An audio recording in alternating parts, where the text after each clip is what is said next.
What is up, guys? CGDannyB back again with another Rogue Company video for you, but it's not a gameplay one. That's right. I'm gonna take a shot at doing some of this like patch note discussion kind of thing. I was sitting at work today. They had a big old Rogue Company update video where they kind of talked about a bunch of things coming to season 2 of the game, some of the battle pass stuff, the new character Mack, and a bunch of updates to the current rogues and maps. So I want to make sure I take a look at that, talk about it here. Yeah, this could go fairly well or it could go fairly bad. We'll see. I'm hoping it goes well. Going well would be nice. But yeah, I took a bunch of notes here, and then I actually have the test update notes here on the screen in front of me. So what I'm gonna do is just kind of read it and talk about it and say some things I think. And I'm sure there'll be footage and little screenshots and stuff there. So yeah, let's do it. So to start, I think what I want to do is go through the existing rogues now and talk about what updates they're getting to their kits. So to start off, the first rogue they talked about was Fixer. He's going to get some updates. He's been kind of a mess when it comes to competitive play. He's pretty much broken at this point. One thing they mentioned they're going to do is they're going to take away his shredder rounds and give him toughen up. So normally as a sniper, I guess shredder rounds really aren't that helpful when it comes to doing damage to different equipment. So toughen up so that he gets the reduced damage to melee is probably going to be really good for Fixer. They also mentioned they're going to be reducing his clip size down to 1. It's already at 2, but they're going to take it down to 1. That way, if you get that headshot, you should be getting a clear one-shot kill. But if you take a body shot, you should be able to survive, which means Fixer kind of gets that punishment for not going headshots. We'll see how that goes. Right now, I know they struggle with balancing Fixer for the last couple months, but I hope it works out. I like Fixer. You know, spending them Benjis, that's what they're there for. Next up, we have Glitch, and I'm really excited about some of these changes. Glitch is my main for those of you who hang around, but they're going to be fixing a couple different things with him. They're going to increase the range of his hack from 20 meters to 25. There's some areas in the map where if somebody plants in the right spot, they have just the amount of coverage where you really can't do anything with the hack. So they're going to update that so that we have a little more range and you'll be able to take out some different defense items. Also, an update they're doing with his hacking ability alongside the EMPs is that they're going to make sure that any abilities or gadgets being activated or in hand are discontinued at the same time. So typically what you can do with Glitch is if you start to hack, everybody on the enemy team gets an alert saying you're being hacked, which gives you that moment to quickly pull out, you know, your grenade, your EMPs, your incendiaries, do whatever. That way you still have that thing to throw. The new update's going to make it that ability along with the EMPs is an immediate shutdown. So if somebody goes to pull out a grenade and you hack them or hit them with an EMP, it's going to immediately put it away. So that way it gives you that upper hand and you actually have a benefit of using your ult, which is really cool. That's all they really are doing with Glitch. Next up for Ronin, it looks like they're going to increase her ballistic knife damage from 100 to 125. I'm assuming that is direct hit damage. It doesn't say here which it is. But yeah, that should be an instant knockdown for most characters in the game, unless they have armor or anything additional. Tenacity and whatnot. Most characters are gonna get knocked to that knife. Next up, this is an update they mentioned before for Sigrid. They want to give her immunity to melees while she has her shield out. So they clarified this in the update video. Basically what they were showing is that when she pull out her shield and block like an explosion or something, and then Secret could come up and just punch her to death through the shield, which was pretty dumb. So they want to give you that strength, that feeling of some kind of intensity where you have your shield up, so you should be invincible. So when you have that up, if they're coming at you from the front of the shield, they can't melee you, they can't do damage, which is going to be a really nice update for Sigrid. I think that's been an issue they've had. They did mention that it's not going to give you full 360 immunity, so someone can come up behind you, hit you with a melee, throw it. If you get swarmed, that's the way it's going to be. So you'll get defenses from any melee weapons directly in front of the shield. Update on Trench. Homeboy has had a tough life living in this game. Not a lot of people play Trench. His kit's kind of interesting, and they haven't really able to give him any good lethals since the game started. But they're giving him trip mines. They recently took those away from Saint, which means they've basically been out of the game. But with Trench's ability to kind of corner off areas and make sure people can't enter from certain locations, trip mines is a pretty good thing to add to his kit, which really builds on what Trench is already there for. Also with him, they are also taking away shredder rounds like they are with Fixer and replacing it with Toughen Up. So that's going to be pretty cool. There are no updates to her kit, but Lancer's getting a pretty big update. They're updating the model of the actual character. They said with some new technology and some new people coming into the team, they are able to update rogues visually. So Lancer has like a nice new face. I think it looks really good. I'm excited to see it in the actual game. So yeah, that's really exciting. Just thinking about that and what other rogues might get facelifts or anything else in the coming future, it's gonna be pretty cool. A few updates for the gadgets and perks they have going on. Enemies hit by the EMP, like I mentioned with Glitch already, they're going to put the abilities away right away, so that way you don't have to worry about them holding on to them before they get hit with the EMP. And with the perk Tenacity, they're increasing the cost back up to 8,000. I believe it's currently 7,000 after the last update. And then after that, they're going to reduce the incoming explosive damage by 40%. So that way it costs more, but you're getting more for that ability. They want to make sure something that's so expensive is actually worth the money you're spending. Tenacity's kind of been up and down with price and the actual effectiveness of it, so I'm excited to see how they balance this one out. Next, we can talk about the new mode. They're introducing King of the Hill to Rogue Company. So it's going to be a best of 3 game, $13,000 to start the round off. It's going to be 75-second hills with 4 hills on each map, and they rotate in a specific order. Another thing they're going to implement is the sudden death rule. So if your team is losing by the end of the timer and you actually are holding the objective, it'll go into an infinite overtime, making sure that you're getting all the additional points you can as long as you're holding out the game. So unless the enemy team comes in and sweeps you and takes it away before you can reach that score limit, you have a chance of winning this game, which I think is going to lead for some really exciting gameplay moments where your team's down, but if you can hold this objective, I think you're gonna have some really fun clips out of that. I'm hoping we do. Can't wait for this mode to drop. Another thing they're doing with gameplay is decreasing the body shot kill time. So essentially their objective is to take every gun and reduce it by 1 shot to make body shots a little more effective. In some cases, when people are going for headshots, it's a lot easier to get knocked as opposed to somebody who's going for a body shot. So to kind of round it up and make combat feel a little more equal on all ends, every gun that typically takes however many shots to kill should be 1 less. So that'll be a cool update to have. A few other things they mentioned going into Season 2, starting this May, we're going to have some login rewards. There's going to be 10 daily rewards. They don't have to be consecutive days, just make sure the 10 days within the month that's given. So there's going to be 10 rewards, some including XP boosts, some are going to be rogue bucks, some are going to be skins, cosmetics, different kind of things.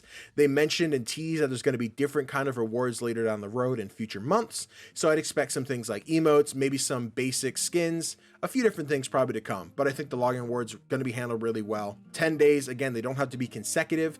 So if you log in 5 days in a row, you go on vacation, can't get on because of work, kids, whatever, you can come back in a couple days. You don't lose your progress. You just continue to pick it up. You just have to make sure in that month, 10 days you log in, get that reward, and you're good to go.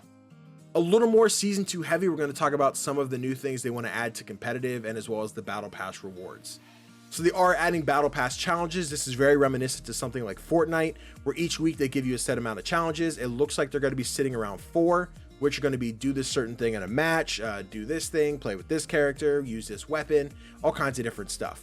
And as you unlock those and complete those, you're earning Battle Pass XP, which will then unlock tiers for you. I think this is going to be really nice because last season, all it was play the game, earn some XP, and that's all you could really do. So having these additional objectives, I think, are going to be really nice for the progression of the pass.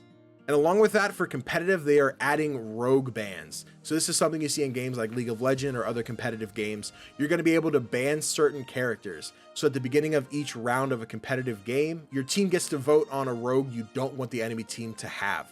So if you want, your team can all vote, make sure they don't have a Dahlia or a Lancer or a Scorch, and then the other team gets to pick a rogue as well. Those rogues are out of the game. So you can't pick them at halftime, you don't change it. So at the beginning, if you decide no Scorch, no Dahlia, gone. They're not in the game at all. So it's going to be really interesting to see who becomes like the meta pick of who we're going to kick out of the game. Speaking of which, I need to do my competitive matches because I haven't done like any for Season 1. I need to get that done. I'm running out of time. Another thing they're doing with ranked is they're removing any level restrictions. Up until this point, what they've done is had a threshold of how far apart you can be to do competitive. They're going to take that away so you could just play competitive with your friends no matter what rank you all fall into. The only thing that's going to prevent that is in placements. So they said if you're gold or below, you can join anybody in placements. However, if you're above that gold threshold, those people have to do the placements on their own. You can't play with them. But once they complete their placements and get their ranking, you can play with them to your heart's content. I think this is really cool. I don't play competitive in a lot of games, but I know I've had that issue before where I've been like silver, platinum, whatever, and I've had friends in bronze and they can't play with me because their levels are too far apart. I think this might become troublesome depending on the actual skill level of the enemy team. If they have all rogue level people and you have a platinum and a bronze and you're trying to match it up, it might not work well, but we'll see how it changes in future seasons. But for now, I think it's an exciting thing for people. Next up, we're going to take a look at the Battle Pass. They showed all the tiers in it. They showed a bunch of the emotes, cosmetics, and some of the skins you're going to get for different rogues throughout. Normally, I'm one to like to wait for the season to actually start. I think it gives a little more excitement for the start of the season to be able to get on that game, look through the Battle Pass, and actually get your eyes on those things for the first time. This time, they showed us like the entire Battle Pass. They didn't show every individual thing in detail, but we pretty much could see everything on the bar. So I would like to see for Season 3, keep that a secret, keep that hidden until we actually get there. Sure, leaks are going to happen, but I think that's a thing that's Really nice for a surprise and a hype builder on day one. While we're here, we might as well talk about what we saw. So to start off, as always, they did have a tier 1 skin. This is Prison Break Ronin. Something I'm really excited about with this is that they mentioned it's very heavily story built. Why Ronin's in prison, why her head shaved, why she have these chains and cuffs on her, and what's going on with her. A lot of it's based off of that intro cinematic that we saw way back when Rogue Company dropped, of Ronin and Dima fighting a bunch of Jackal agents in the streets. So this cinematic of Ronin and Dima basically killing a bunch of dudes in the middle of the street is why Ronin's in jail, and why Justicar, the police organization, is after Dima, which we'll get a little bit more into later. Next up, they start off the Golden Asp Lancer skin. This is tier 15. If you're asking me, I think this should have been the tier 50 skin. I think it's a lot nicer than the actual tier 50 skin. So this skin, it's Lancer, shaved head. She's got a bunch of cool like Gucci stuff on. I love the skin. It got leaked a couple weeks ago over on Twitter, and I was in love with it. I cannot wait to unlock this skin because it's probably going to be on permanent one. A few other things showed off the House Party emote. Urban Explorer Glitch is going to be a tier 33 skin. I'm super excited for this one. I'm going to equip it almost instantly. A couple other things they showed off with the Skaducci wrap, the Ultimate Burn wingsuit, which is tier 42, the Shattered Glass wingsuit, which is tier 20, the Bullet Dodge Ballet, which is a tier 46, the final emote in the pass, and then the Phantom Wasteland Scavenger skin, which is the tier 50 skin. It has a custom voice pack, which we've seen before in a couple of her other skins, including Vi's Wasteland skin as well. We didn't get to hear anything, but I'm sure when the season drops, we'll get to listen to that. And the one thing we got to point out is the RGB Weapon Wrap tier 47. I know my crew is super excited for this because so far we've been running around with our melee weapons with the RGB skin, screaming gamer sword, and now we get to have a gamer sword along with our gamer gun, and I'm super excited. That's all we got to see of the battle pass so far, but next we're going to move on to the new map Breach. So there's a little bit of a story with this one. So Breach is the training map that you get at the beginning of the game. As soon as you load up Rogue Company, you have to do a tutorial, and this is what that map is, just expanded. They said it's pretty versatile. It's going to be playable with most, if not all, of the modes that we'll have. The story behind it is that Hollows, which is the last major map that we got, this is Jackal getting their revenge for losing the Hollows after Rogue Company got a bunch of intel and attacked the Hollows. And then Justicar, the police force inside of the Rogue Company universe, is trying to arrest Dima after all of this went down. Again, like I said, from that intro cinematic we got way back when, this is something that's going to really play into the story behind this map. I love that they're building such a world with it. It's so cool. And something that makes me even more excited is that seeing that cinematic, which just seemed like a cool video to start, actually plays into the lore of this game. Makes me excited for seeing stuff like Dahlia's cinematic or Glitch's cinematic play a role in either a future map or some kind of story, some kind of lore building. So yeah, this is very exciting for me. There are some cool things about this map that we haven't had in previous maps. Some of the walls are made out of this weak wooden plexiboard kind of stuff, which means they can be destroyed, which turns full cover into medium cover. There's going to be destructible walls, a bunch of zip lines. I think this map's going to be really versatile, and I think people are going to have a fun time exploring it. And to wrap things up, let's talk about the new Rogue Mack. Mack is the first defender that we've gotten in Rogue Company since Vi, which was at least like 2 days ago. It was a long time ago since we got Vi. So this is gonna be the first defender we've gotten in a hot minute. So Mack, aka Paladin, was the code name. He's the head of Justicar, the police organization that's out to get Ronin and Dima. Again, they've already got Ronin based on the tier 1 skin from the battle pass, and here they're trying to get Dima after that killing spree. Something I'm really excited for is that he is Scottish, so he's going to have some great voice lines. Cannot wait to hear those. Taking a look at his kit, he has the Objection, which is Dahlia's SMG. We know this thing's busted as hell. I love using it. What I'm really excited to see is the Conviction. It's the new LMG. It's the second we've gotten in the game after the Maw, which is Anvil's primary weapon. The cool thing about this one is that it actually increases accuracy the more you shoot. So after a few shots, the bloom starts to tighten up. Within the demo they showed, they had God mode on, so nobody actually went down from it. But some of those bullets, after increasing that accuracy, were doing like 160 to 200 plus damage. I'm sure if you're actually landing those shots, that's not going to be a thing. But can you imagine just someone tightening their aim off screen and then they just whip around, find somebody and just kill them instantly with like 300 damage? I'm hoping that was just a developer hack mode thing going on, but PTS is this weekend, so maybe we'll find out, see how busted it is. Something else they mentioned about the Conviction is that it remembers how many shots you've done. So if you're doing aim down sights and you switch to hip firing, as long as you continue to fire, it's going to remember your accuracy. So if you're aiming down sights to land a couple hits, switch to hip fire to change up the speed of battle, you're going to have that increased accuracy continue. Unless you stop shooting for any select period of time, then you're going to lose that accuracy and you'll have to restart. I think this gun has potential to be absolutely busted. Until we get our hands on it, we're not sure, but based on internal testing, it sounds like it's working pretty well. Next up for Mack's kit, we have the Claymore, which is the new melee weapon. Huge sword, it's a two-handed weapon. It's really slow compared to other melee weapons, but it does do additional damage. It does 50 for a body shot and 100 for thrown. For his gadgets, he's got a base grenade as well as the active protection system, so he's got a trophy system just like Trench. Along with that, his perks are going to be Berserker, Tighten Up, Bounce Back, Stalker, Replenish, and Resupply. Mack's passive is standard issue, so every match he'll start out with 25 additional armor. This isn't armor that can be repaired if it's damaged. It's only repaired by getting downs. So if you walk up to somebody and knock them down, you'll get that 25 armor back. But if you're not getting any knocks, you're just down 25 armor, so use it wisely. Now let's take a look at his ability, because this one's interesting. His new ability is Light Bomb. So basically he walks out into the center of the map and places a little tactical device in the middle. And then he can either activate it by himself or it's set on a preset timer where it's gonna launch a little flashbang about 4 meters into the air, which will blind anybody in the vicinity. They did show that the light bomb can be avoided if you're hiding behind cover properly. It goes just high enough. If you're close enough to the wall, you can block it out and not have to worry about getting disoriented. They also show off an indicator if you're walking in and out of the active area of the light bomb. That way you can try and avoid it if you have the upper hand. Something new they showed off for this one is that it can be activated while you're down. So if you're Mack protecting an objective and the enemy team knocks you and you have your light bomb up already, you can trigger it and just flash everybody on the point. Hopefully your team can come in, help you out, and try and take out that objective. Another cool thing with the light bomb is you can see how many people you've actively hit. So once you launch it into the air and you've hit your targets, there'll be an indicator on the screen that shows just how many people have been flashed. Again, as a defender, it's not lethal, so it's not going to hurt anybody. It's just going to disorient them.